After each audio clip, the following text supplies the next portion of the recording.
Yes, team. Welcome to another episode of the Total Mental Performance Podcast. It's been a while since I've launched one of these. So if you're listening back and you're going, hey, where's the podcast been? I've actually been playing with a radio show. So that radio show is on YouTube, but you're also going to get a few clips coming through from that here on this podcast too. But today we have a friend of mine, Peter. I'm really, really excited for this podcast. It's Peter Hackmair. Hackmair in German. Hackmeyer. All right, got my accent on point. Peter Hackmeyer. Oh man, I got so much time for Peter. We met, I think it was about 3, maybe 4 years ago in London at a deep dive event for coaches and consultants.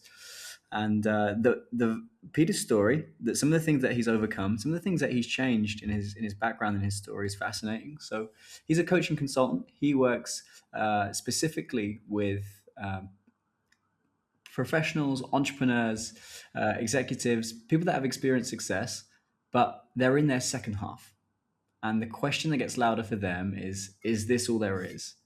He's a specialist in that area. He has a background as a professional football player, and he went through his second half post sports, and he's danced around that.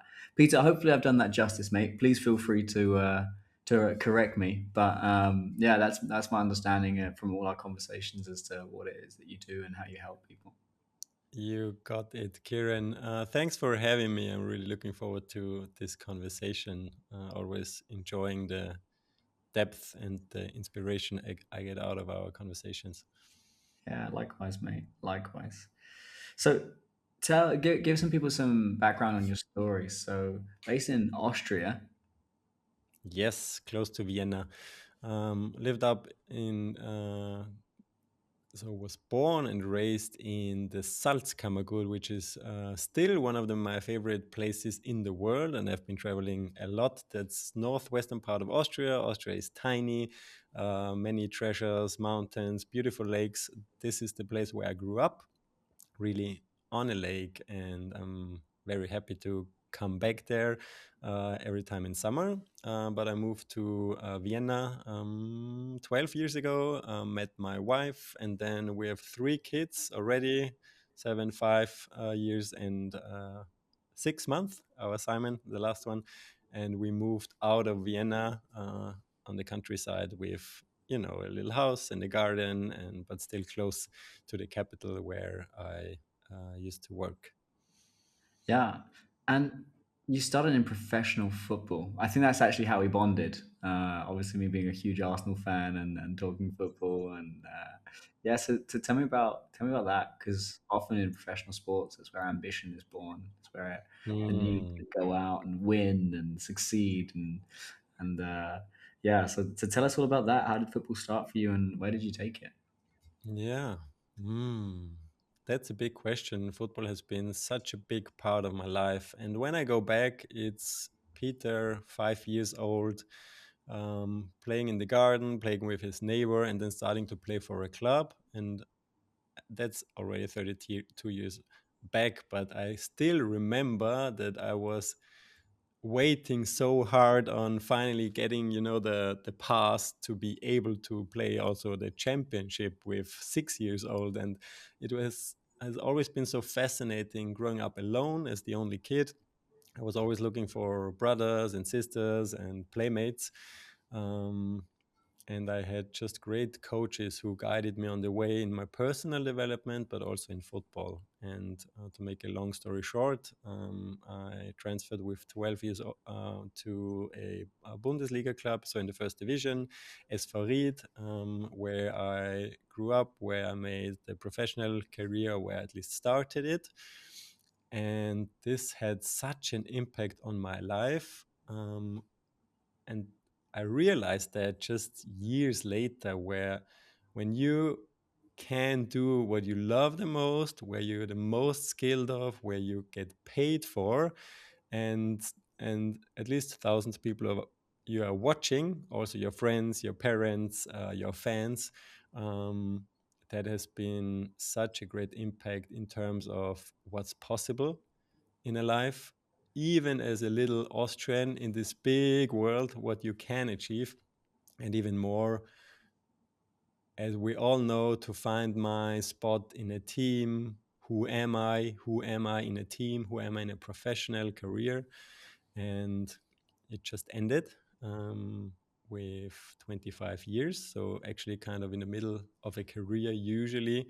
But my ACL snapped 3 times, so twice left and once right. And after the third one, my body had a big message. So, Peter, that was a beautiful journey, but there has also been painful moments and a lot of pressure. And this was the end of my proactive football career.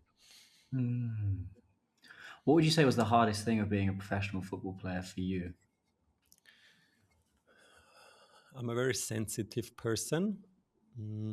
Being seen in a stadium, and when things go fine, when you're successful, when you're scoring, when you're winning, everything is fine. And I've had a lot of that. So played for the national team. We went to the European Cup, to the World Cup in Canada, to the semifinals. I was um, one of the most important player in our club in the Bundesliga, already 18 years old. But first big injury when you sit alone in the hospital, when you train alone with your physiotherapist in the gym, and you feel the silence when nobody is celebrating, when nobody is watching, when you are on your own. That was the hardest part because I was always seeking being part of a team. Like I said before, having brothers and sisters with the same goal we're working on together. And as some might know, they are listening. After an ACL, it's usually about 5 to 8 months when you can come back on the pitch. And that was pretty hard and tough times. Yeah, injury is it's brutal, especially when you're a full time athlete because your whole identity is I can't do the thing that I'm built to do. I used to go absolutely nuts whenever I was injured, like just staring at a ceiling. I actually ended up picking up a gaming addiction because it was the only way I could switch my mind off. And then I tried to build another business that created loads of stress that then impacted my injuries even more, and stress went up, and it was just a nightmare. There is something to be said about like when you are a full time athlete and you get injured, like the ego bruising of that, and then the questions: when are you coming back? How's your rehab going? It's brutal. It's really brutal. And you just said the word, Kieran. It's identity. It's not just not just only a full time job where you can't play, where you can't play with the ball. It's who am I when I not able to perform, when I don't have my jersey on, and that's actually the biggest question that's still today I'm working on now with other people, like you said, in their second half of their life, which in my definition is they did have an important and successful first half in their lives as athlete, as entrepreneurs after their exit, sometimes in politics. So wherever, and one journey comes to an end because it just finished, or you got bored, or you got burned out, and then the biggest question kicks in, which is what comes after the success. mm, And sometimes you have money on the bank.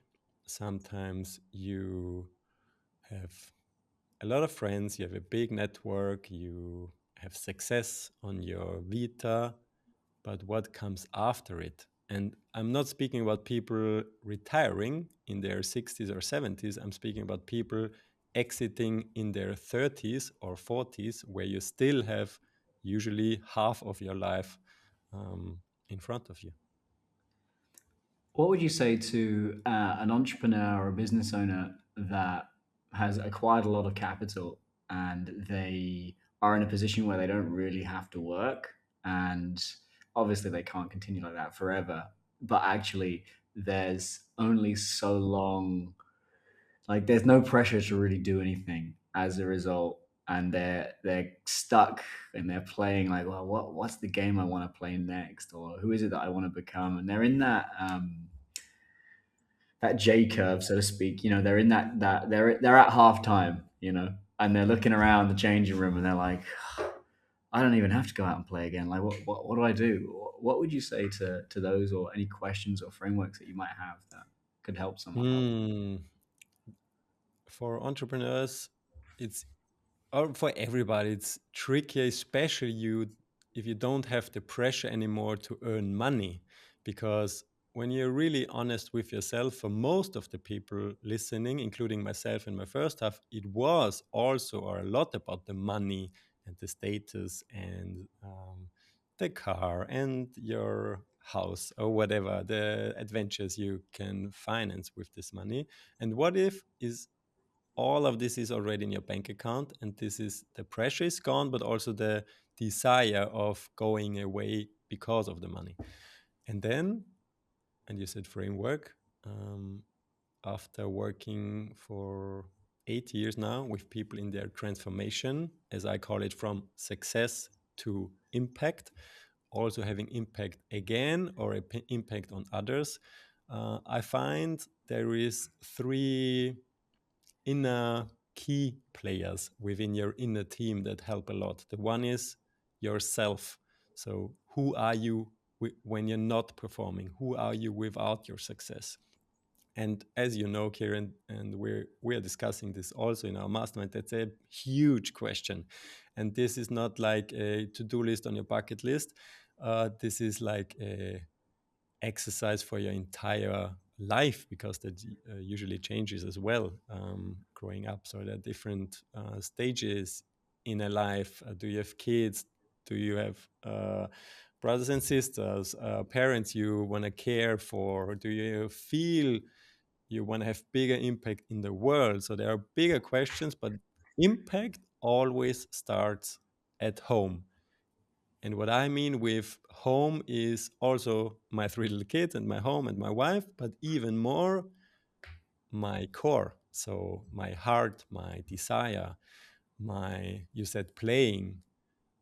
What do I love to play? And and without having to become someone or achieve something, just in terms of playing, just in the matter of playing around, being with people I like to. So it's a lot about the self, it's a lot about detaching your self love from your performance in order to get to know yourself better. So this is one. The second is quite big as well, is what's your purpose in life? So when it's not only about the numbers anymore, about your revenue, about being the champion, winning, what if it isn't about winning or losing anymore? What is the bigger, as Simon Sinek calls it, infinite game you want to play, where nobody has to or have to win or lose, where it's about being with each other, take care of each other, which can also mean founding a new business that makes millions. So it's not just sitting on your meditation pillow for hours and going inwards only. Again, it's about unused potential you want to use to create something. And the third one, so it's self love, detached from a performance. The second is the purpose. And the third one is, as I call it, your superpower, which is what's your experience, your skills you're bringing, but how can you use it maybe differently in different contexts, in with other people, with other teams, and also bring all your soft skills. And this is what I'm realizing, especially in the past years, that vulnerability, listening, being present, taking care of others is such a big part of bringing a superpower in a team or in the world.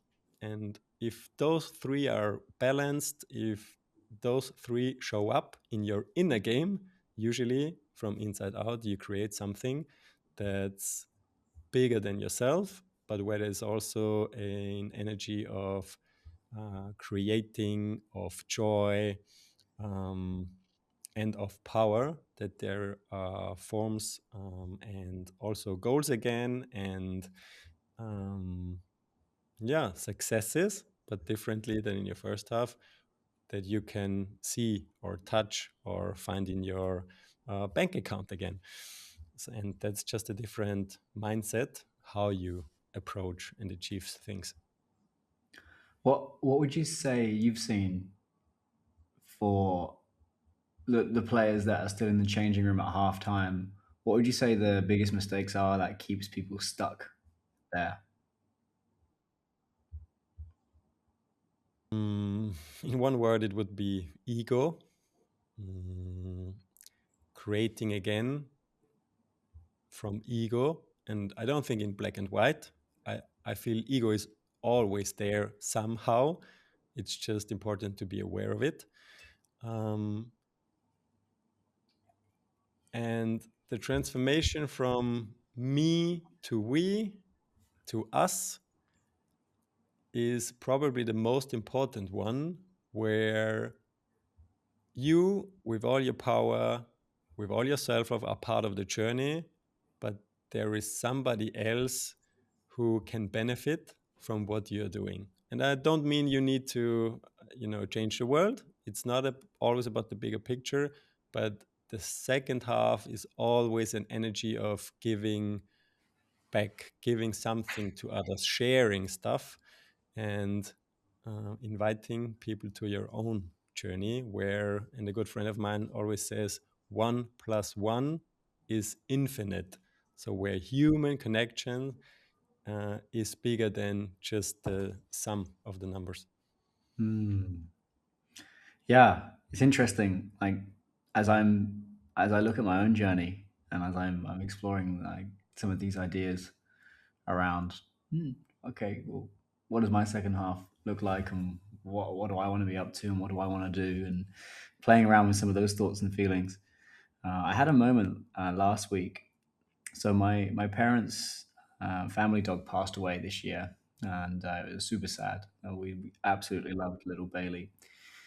And there's a big dog situation over here in the UAE where there's a lot of stray dogs, and actually the conflict actually exacerbated that problem. And there's very very few dogs that are up for genuine adoption. There's lots of fostering, but one center has 1,700 dogs.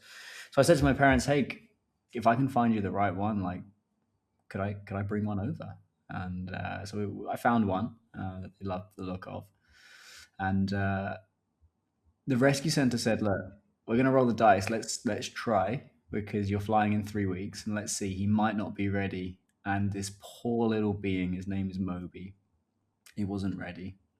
Come into the apartment. Most rescue dogs or stray dogs or animals usually find a corner and they stay there for a day or two, and then eventually they come out and build their confidence. He didn't leave the corner all week, and he was shaking. I actually took him to the vets because I was really worried that actually there might be something else going on. The vets just said it was anxiousness and stress. And when I eventually managed to get him out of the building and took him to a park that's like 2 minutes from, like, where I live, finally get into the park, we sat down and he was just shaking, and he was just in front of me and he was like really trembling. And I had this little moment where I realized that in the world of ambition, like everyone, I don't know if it's the same for you, but like most people in my world, in my sphere, they're like super confident. They're very dominant. They're very ambitious. They're moving forward. They're like, they don't have fears of going out into the world. And as I was holding this little shaking being, it kind of opened my eyes and made me realize, oh, like, not the whole world isn't like this. And actually, there are millions, if not billions, of people that are afraid to just go out into the world. And I think the world of high performance is, I don't know, you get trapped in your own echo chambers, right? So anyway, what's that got to do with this? Well, I've really been thinking a lot about, well, I think I want to help people that are maybe more towards Moby's side of the spectrum Hmm. versus perhaps the spectrum of you and I exist in.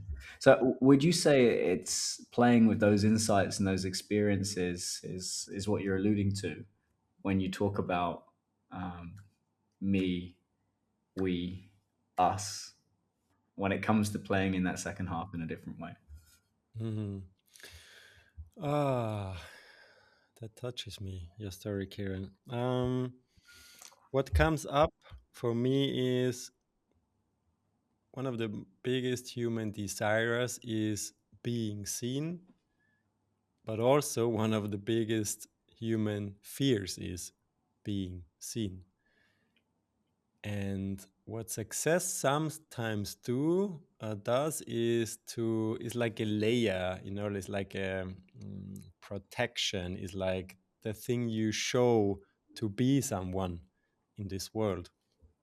And what I find even more interesting, and I love to talk to successful people, how they do this, how they run their businesses, but what's behind, what's their desire, what's their story that made them successful.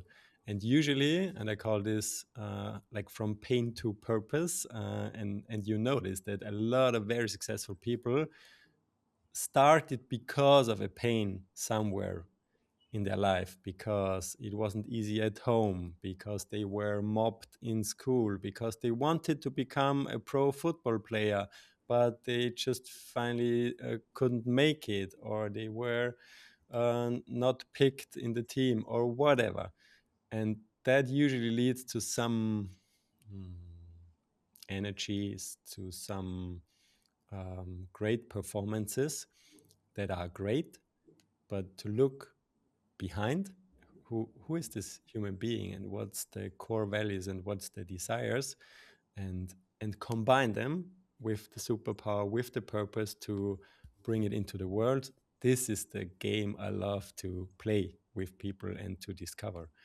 And this usually happens in halftime, in the locker room, where you take off your shoes, where you breathe, where you get to know yourself more, and where you start to talk to other people, um, and get inspiration and new ideas, not only in somewhere in a um, again meditation pillow where you download all the insights from somewhere else. It's being in touch with people and show yourself, but without the protection part, as you really are. Yeah, removing the armor. You mentioned something earlier about pain to purpose. I like using the metaphor dirty fuel and clean fuel. Dirty fuel is the ego. It's fuck you, I'm going to prove you wrong. Watch me, or it's whatever you attach yourself to. In mine, in boxing, it was the traditional ideals of a man. Can you knock people out? Can you have a six pack? And can you make lots of money? Right? And I attacked all three of those viciously. That didn't some senses worked out, but a lot of senses didn't work out, and that was all built on dirty fuel.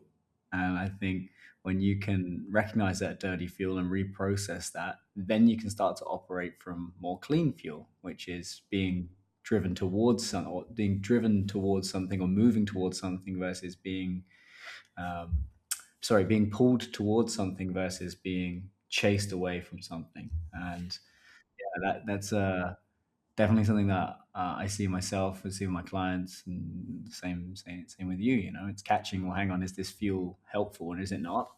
I got a bit of like I don't know if I want to say it's a controversial opinion, but it's something where my clients have expressed conflicts, particularly when they're working with therapists and psychotherapists, where they're still very much in the early stages of their first half, and they're speaking to therapists, and therapists are saying, "Yeah, like you need to reprocess this, you need to let this go." And actually, from a performance standpoint, I actually believe sometimes keeping a little bit of dirty fuel, especially when your back's up against the wall and the chips are down, actually sometimes removing that at the wrong moment can actually be harmful, because you got to get shit done and you do need to move forward. And I think there's a balance of when you use dirty fuel, but actually the right time and the right moment is when actually let's do a bit of an oil change here, and let's clean out all the filters, and let's put something else in. That's what I see in my experience, both personally and with clients, and helping them get towards their half times, so to speak. I love that, Kieran.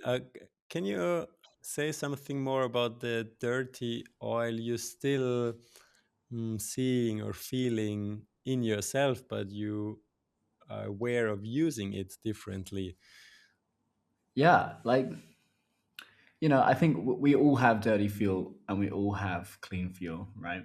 I mean, unless you reach true enlightenment and you let go, every human being has a shadow and a dark side, and it's the integration of one's shadow and dark side, and actually learning to love that part of you that you've shamed and put in a little box and kind of weaponized into a high performance productivity tool.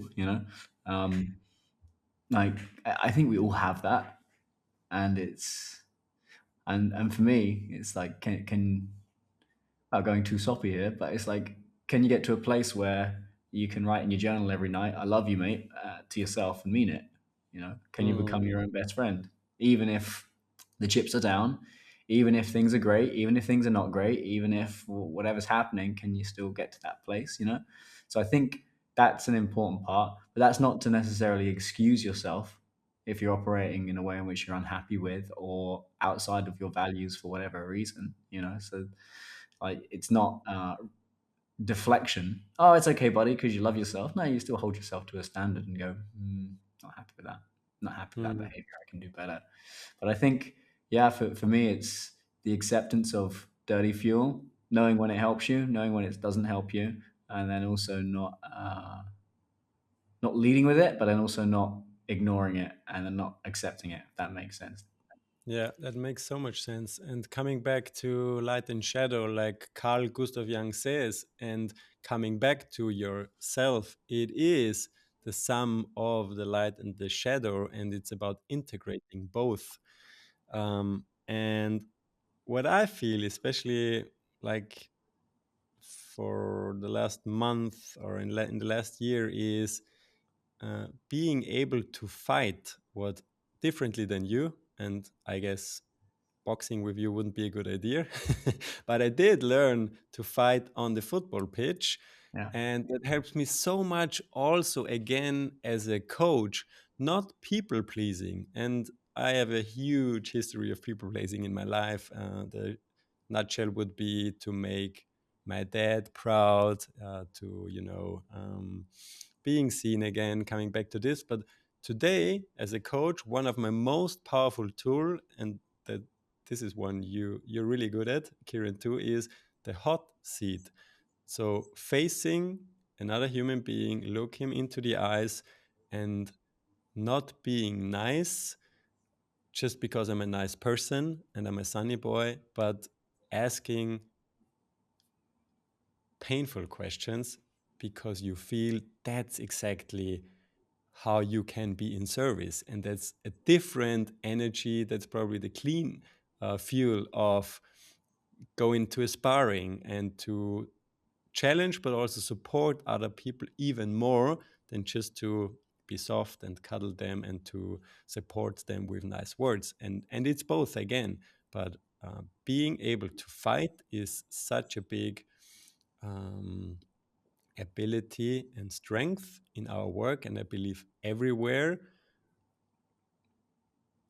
And it's so much more helpful than we think. Mm. Yeah, without a doubt. And I think when you can accept the dark side of yourself, like that, well, there's a really good phrase that I love actually, which is, "It's better to be a warrior in the garden than a gardener in a war." And there's another phrase as well from the Bible. It was actually one of Jordan Peterson's university lectures that I watched back on YouTube where he said this, where he talked about the line, "The meek shall inherit the earth." And people believe the word meek, it's like weak or subservient, but actually the translation it was lost in translation. And that word that they translated to meek actually meant something along the lines of those who have swords and know how to use them, yet keep them sheathed. And I Yeah. think there's a lot in that. And I don't know what it was like for you growing up in Austria, but definitely when I was growing up in England at the time, there was very much what I felt anyway, a view of young boys being strong and fighting or being dominant was a bad thing. And I think as a result, there's like it's a generation of men that were taught don't be too dominant, don't be too strong, don't fight, don't have that, don't wrestle in the playground or don't do these things. And I think actually that's been a bit of a betrayal to men. And I'm not the sort of guy that sort of sits on the whole like, oh, it's so unfair on men. Oh, it's so unfair on. I don't really sit in that world. But when we are talking about the darkness, uh, for me anyway, I think that was a big part of me stepping into the boxing gym was like, oh, I'm allowed to do this. Oh, this is a structured control environment upon which I can let this energy that I clearly have innate within my being, I can let this out in a healthy, controlled environment. And I think a lot of the world would be in a much better place if we had these spaces. I think sports is a great space for that. Believe it or not, probably art is also a good space for that, expressing that darkness. But yeah, I think there is something in that, that comes up as we're speaking. For me, anyway. Yeah. I just come from our Impact Club retreat we were running last week. It's a 4 days experience where we spend very intense time with each other. And one of my favorite exercises we often do is it's called Lions meditation, and it's some part of a like where you feel your lion's power, where you meet the other lion, your opponent, and where it's about to um, create your border. So this is my territory, and I let you feel my strength, but without hurting you. I just want to say, this is my spot, and I let you feel my unique power. And it's so beautiful. It always starts with some kind of people feel strange and embarrassed kind of, but with music we empower them to feel their lion and then show them, and it's so beautiful. And what we always hear afterwards is not, this is my opponent, like this was a stranger to me 20 minutes ago, but right now I feel more connected than every other like words or connection exercises could do, because we felt the power and we could look each other into our eyes coming out from this power, and not just again, I mean, a superpower could be listening, could be feeling this connection in silence as well. Everything of this is fine, but there is some masculine power that's very suppressed in our society. And I get it, I do understand why, but we need, as you say, rooms and safe spaces where we can feel the energy again and bring it into our lives. Also, in your projects, in our businesses, on the pitch, with my kids. That's an exercise I love to do with my little kids. Um, and this is what I would love them to feel and develop in their own terms. Yeah, beautiful. I think like if we look at today, I think things are changing now.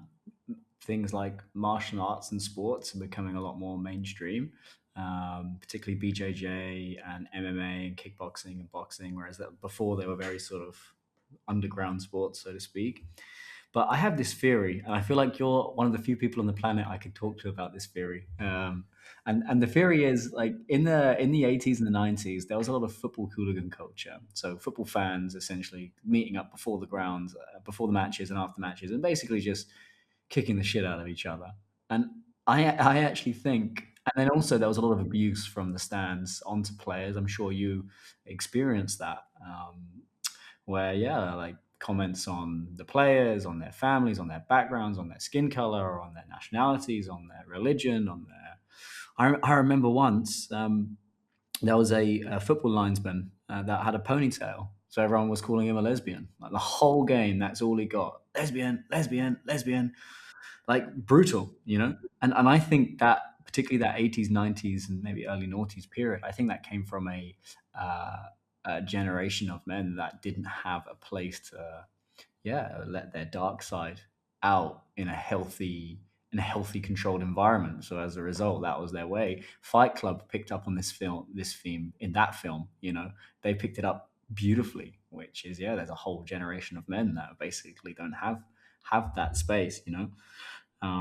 But yeah, like that was my take on. I was thinking about this because I watched a documentary on football hooliganism, where it came from, and how actually that never used to exist in the 50s and the 60s in football, and all, both fans used to sit next to each other, like it wasn't a problem, and like rugby, and then it happened there. Yeah, I'm curious on your take on that theory. I agree, Kieran. And what I saw as a professional player was that fans were meeting each other after the game. I think it's in English. It's also called the like the third half. So it's not the first, it's not the second, it's the third, where the fans are playing slash fighting each other. And somehow I always felt I don't want to be part of it, and I never want my kids to become part of those fights. And at the other side, I heard that where there were rules, and they met somewhere in places in the woods, somewhere else where nobody else was touched.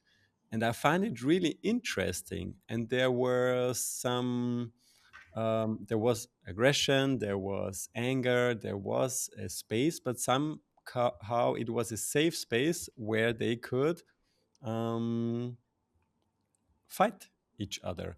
And I find this really interesting, and wondering what other safe spaces could be for human beings, but especially for men, where where apart from fighting in the third half after a football pitch, apart from the Lions meditation in an Impact Lab retreat, where you can feel the power but also share it with others.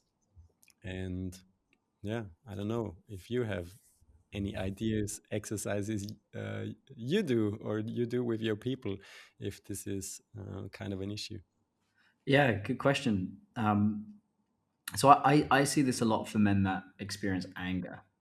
Like they experience a lot of anger and they get angry. And usually, what I asked them, and I was like, where do you have a space to release that anger? And often the answer is none. In fact, one of this is quite cool. One of my mentors asked me to do a couple of sessions with him. So I was mentoring my mentor, which was a full circle moment. He said, "Yeah, this is a moment where the student becomes a teacher," which was quite cool. And I just asked him, and I was like, okay, so context. So he's in his 60s. He's got a wife, two daughters, a very feminine household. And then when I asked him, I was like, where do you have to get angry? And he's also an Arsenal fan, and he said, well, when Arsenal lose. I was like, yeah, but other than that, like, how do you express anger? And he said, well, usually when I'm on the golf course, but that's not helpful either.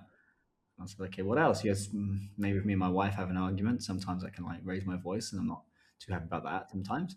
So, okay, so it doesn't sound like you've got any outlet right now that's allowing you to get that out. I was like, what about training? What training are you doing? He's, oh, I'm doing a couple of runs a week. And I was like, is that aggressive enough for you? He said, no, not really. I'm kind of like plodding. So what we looked for was a couple of outlets. So I have something that I find this I don't know. I like this concept. I've upset a couple of people with the language that I use, but sometimes it's good to write down some hate speech.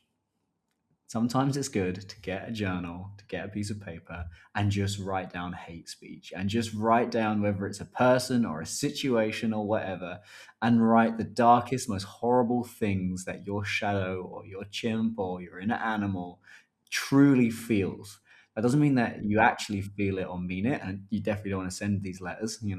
But just writing that and having that private space, it's easier to process anger in that way than it is to try and suppress it and to ignore it. Hmm, I love it.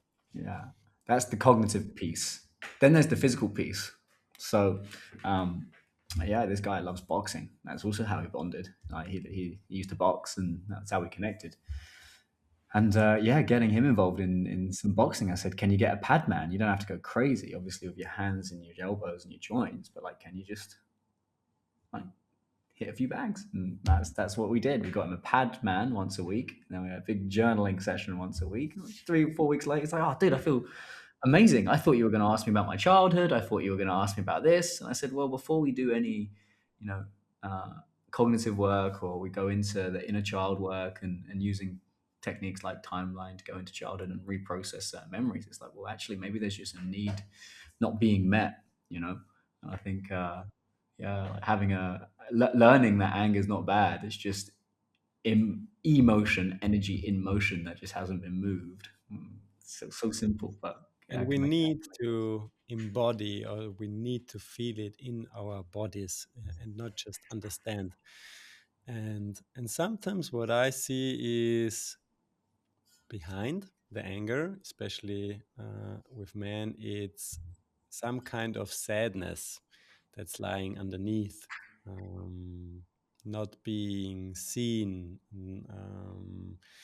feeling alone,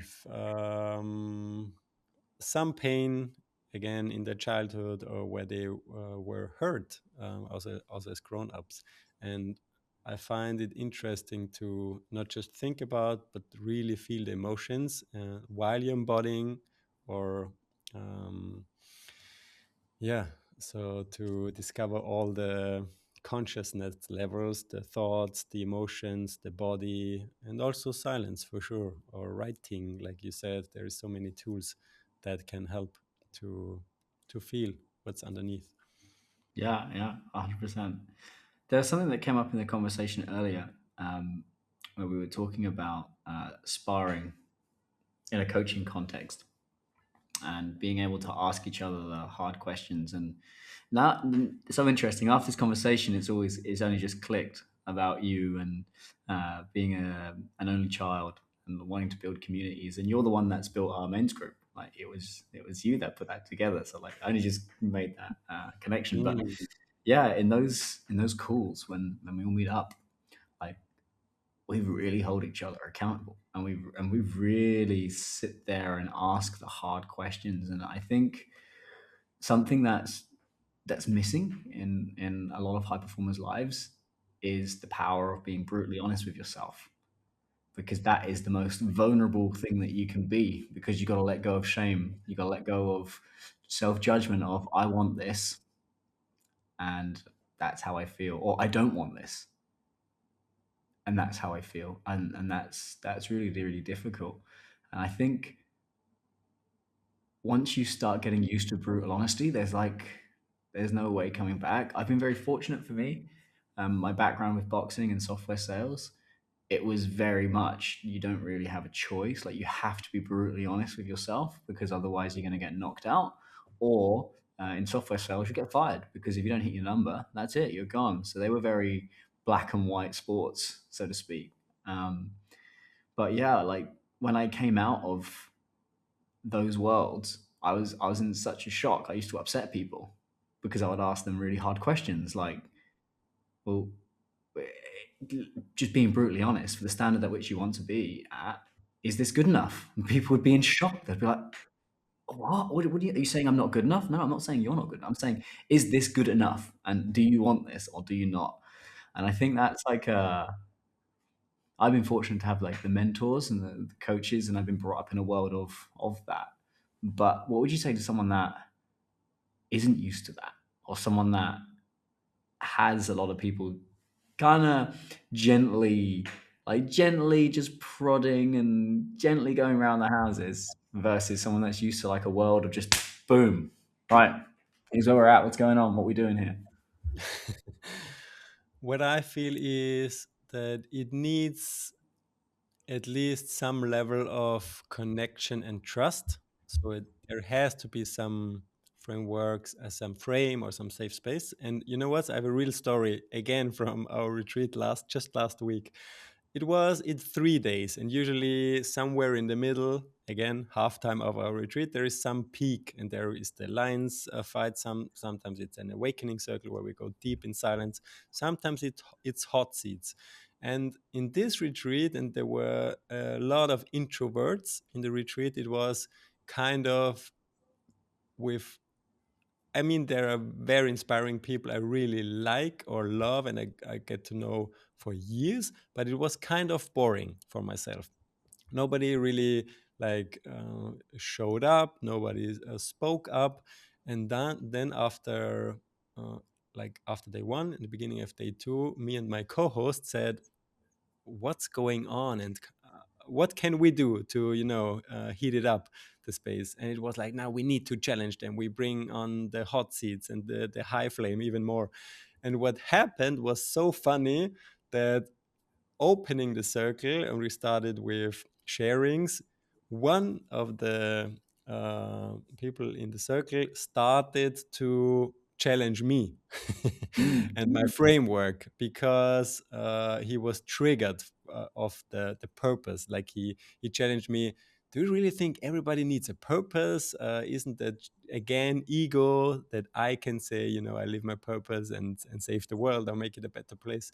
And it was so interesting, because in the early days I would have fought back. I Mm. would try to explain myself. And because all of this self development of my own journey for going on for 22 years already, I was able to listen and breathe and feel Mm. into. And what happened was that the whole group, not just he and me, woke up, kind of. That was the awakening moment in our retreat. But it was not me challenging him, it was him challenging me, or slash my framework. And at the end of the day, life just happened and it just came differently. But that was exactly what the room needed. But it didn't need me to proactively do. It was just the presence, staying in the moment, listening what's really behind, and then giving somebody else the possibility to show really up. And that made a completely energy with the whole circle and then with the rest of the retreat. Yeah. Something to be said about sparring, like intellectual sparring, emotional sparring. Like it's just like sometimes people don't always understand what sparring is. Some people think sparring is fighting, and it's very not. A lot of boxing and combat athletes leave their whole careers in the gym because they're just fighting. And I've sadly got friends that have done a lot of sparring and they end up with brain injuries or serious injuries that impair their lives in the long run. But good sparring it's intense enough go, wow, okay, that's hard. Fast enough and sharp enough to prod at each other, but you're there to help each other and you're there to help each other get better and you're there to work on things. And I think, yeah, if we don't have enough places to spar, you know, then what can we do?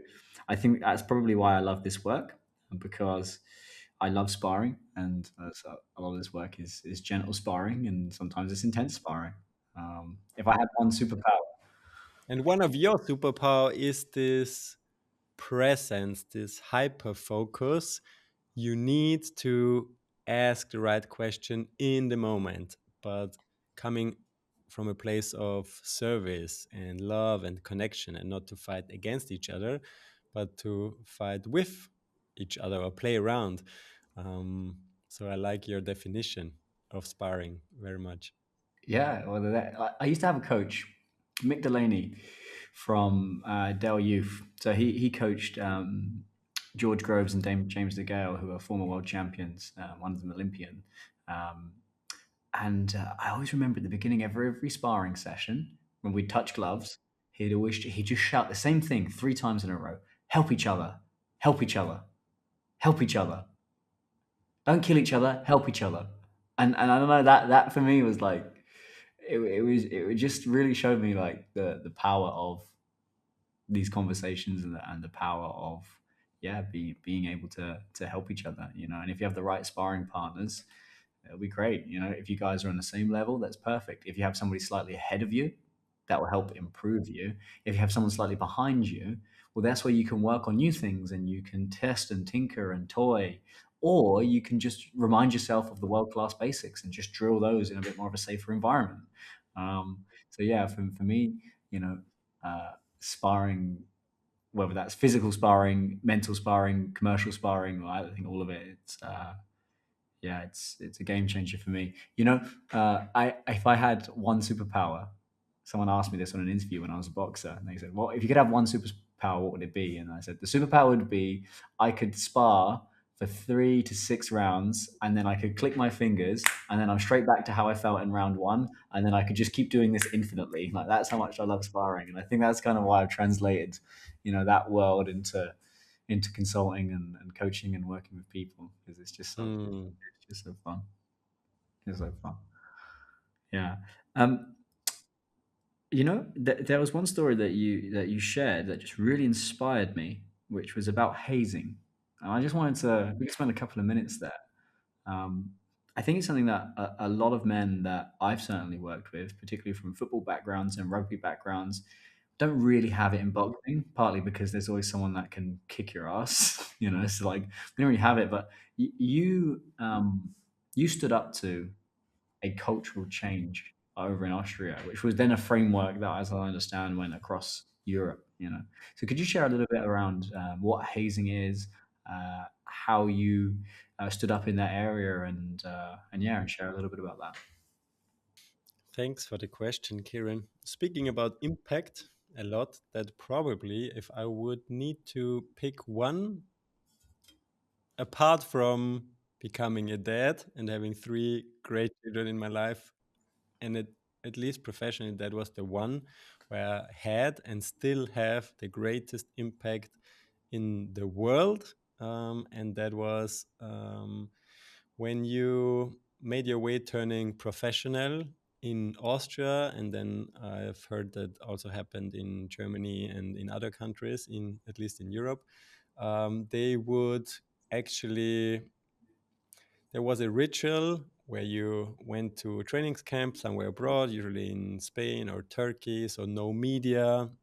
It was just you, and they, after training, somewhere after dinner, evening or nights, they would take you, bring you to the massage room, and then actually it was a kind of abuse. So they would uh, hurt you, they would cut your hair, they would take the slippers and smash on your body, on your ass so long that they're like you would have like wounds and start to bleed and like really bad stuff happening. And that has been in the journey for young players becoming professional for at least 20 or 30 years. Um, and I was the one with 16, so still being a kid, a teenager growing up. So, and as I said, I was a very sensitive young man, but just very skilled. So that's why with 16, I was already with the professional team. And I heard that this is happening, and my big luck was that at those days back then, I had already a mental coach on my side where I could talk to, because there was a lot of shame and a lot of you can't stand up as a 16-year-old against 30, 35-year-olds against the captain. And there were some very like famous and players who've been in the club for 10 or 15 years, so really leaders in our club. And that happened to them too when they were young. And I stood up and I talked to my mental coach and we talked to a lawyer. And then we managed, and that was a fight going over a year or a year and a half, talking to them, talking to the coaches, talking to the sports director, to the even president, to say, come on, guys, that's crazy. We are a team.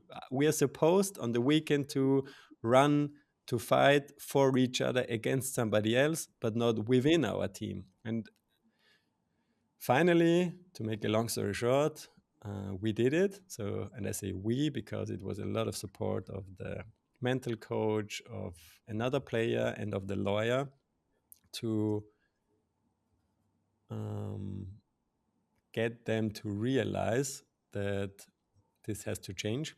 Um, but this was a year of being afraid every time going to training, especially going to training camps somewhere else, that I'm the next one.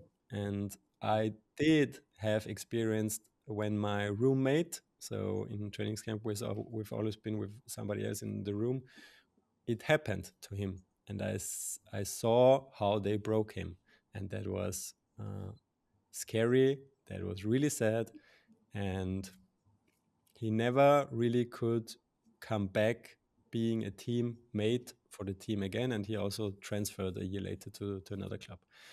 And why I'm so proud of to stand up as a 16-year-old, because I felt that's wrong, because that was a core value. And even more, it was not just me and all the other young players coming after me to the professional team, but also in all the other clubs in Austria. And there are 20 professional clubs in the first and second division, and then even more in other countries. So it's been 20 years now, 22 times, I don't know, hundreds of young players who are safe, who can develop, who can become professional without being or having to be scared of this crazy shit. And this is something I'm really proud of.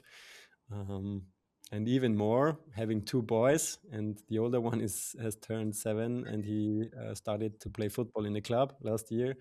And imagine him, where else professionally or not, just making his way, and I don't have to protect him. I can let him loose, having fun, being with other people, sharing the same passion. Beautiful. Thank you so much for sharing that story. I remember you telling me it in London, and I was like, wow, gosh, that takes a lot to stand up as a 16-year-old. You know, that takes a lot of courage. And yeah, I just thought it was an incredible story. And the amount of trauma I've dug up over the years in men that have had similar experiences, whether that's behind closed doors with hazing, whether that's even on the pitch, and the abuse that they get from players or from teammates or coaches or managers or whatever, you know, for all the beautiful things that football and team sports brings, at the same time there's some pretty dark sides too. And That again, coming back to the shadow, and these are not like evil people. It's again not finding safe spaces where they could express their aggression and anger. Uh, yeah, so this I just have understood like years later in my own journey and reflection, and forgiving, which was the most important part and that needed like took 10 years in our journey, was a big part of my own process with my therapists and coaches. And I can look them in the eyes again and say, brother, we share a history. I understand, but I'm happy that we cut something crazy. Yeah, beautiful. Mate, thank you so much for making the time to come to the podcast. I deeply appreciate you, your time, your energy as always, and looking forward to doing some more sparring with you soon. Um, yeah, for everyone that, if there's anyone that's listening that's like, I want to get in touch with Peter. How do I work with Peter? Like, what's his gig? What can you share? I'll share my website. I'll share a just show up and get to know each other and to feel if this is a human being fit. As you know, Kieran, it's always about two human beings, or even more if it's a group or a retreat or a community, going on a path together. So you don't have to do everything alone. It's just beautiful. It's more fun and it's more impactful to share. And maybe Kieran and your community is part of the support. Maybe it's me or our community. And one day we will meet, Kieran. We will create something together, I feel, Yeah, somewhere in the world.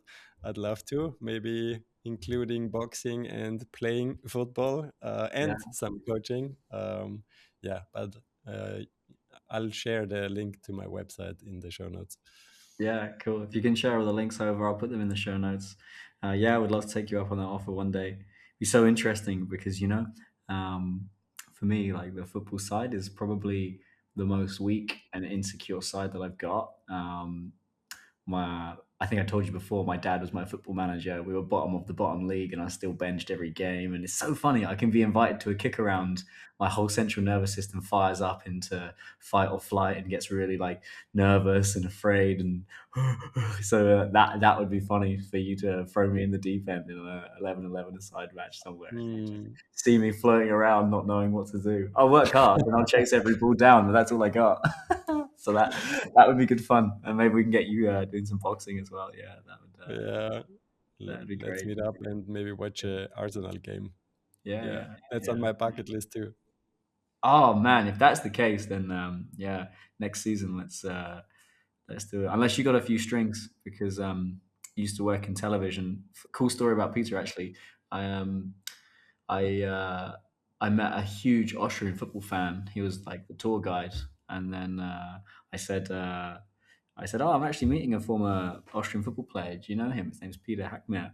And he went, "Peter Hackmair, he was on the television." And I was like, "Yeah." And I was like, "I said I met you that night for dinner." I was like, "I heard you're a bit of a big deal, Peter."